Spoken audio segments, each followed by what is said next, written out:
Soomaaliya ayaa dhaxda uga jirtay jahwareer adag oo diblomaasiyadeed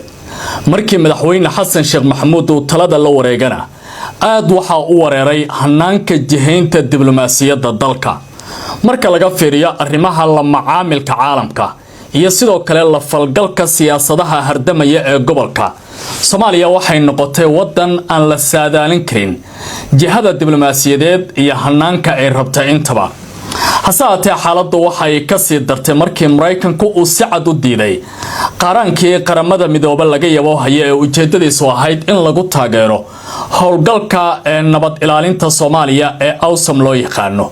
kaas oo wadamo fara badan ay lacag ku yabo hayeen hasaatee Mareykanku uu si cad u diiday in wax lacag iyo qaaraan halkaasi uu ku darsado arrintan ayaa waxa soo jeedisay dawladda Ingiriiska oo hadda wadanka qalinka u haya Soomaaliya ama loo yaqaan Ben Holderka Soomaaliya xilligan Mareykanku waxa uu u muuqanayay in uu si weyn ugu gardhigtay wadamadii halkaasi joogay ergeyga halkaasi ka hadlay waxa uu yiri waxaan Soomaaliya ku taageernay 1.6 bilyan oo dollar howlgalladii kala duwanaa ee Soomaaliya laga soo bilaabo AMISOM ilaa iyo howlgalladii ugu dambeeyay sidoo kale waxaan bixinay buu yiri lacag gaaraya 2 bilyan oo aan ku taageernay hay'adda qaramada midooba ee Soomaaliya taageerta mashruucan Soomaaliya ka howlgalaya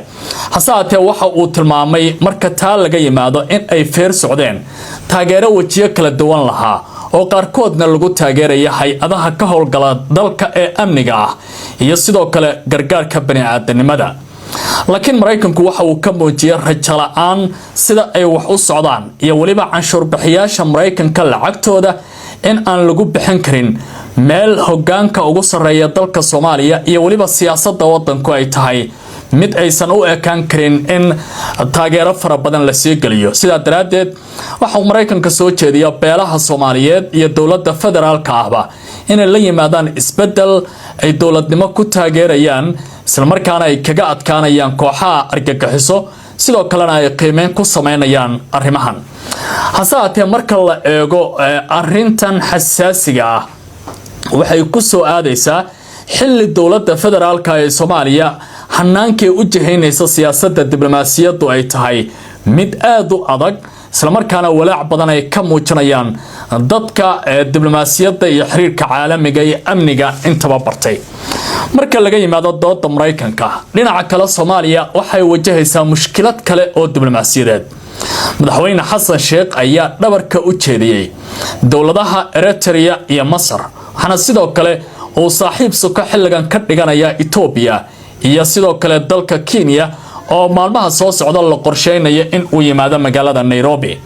warar siyaasadeed ayaa tilmaamaya madaxweyne Xasan Sheekh in uu doonayo in 27 bishan December uu yimaado magaalada Nairobi isagoo la kulmi doona madaxweynaha dalka Kenya William Ruto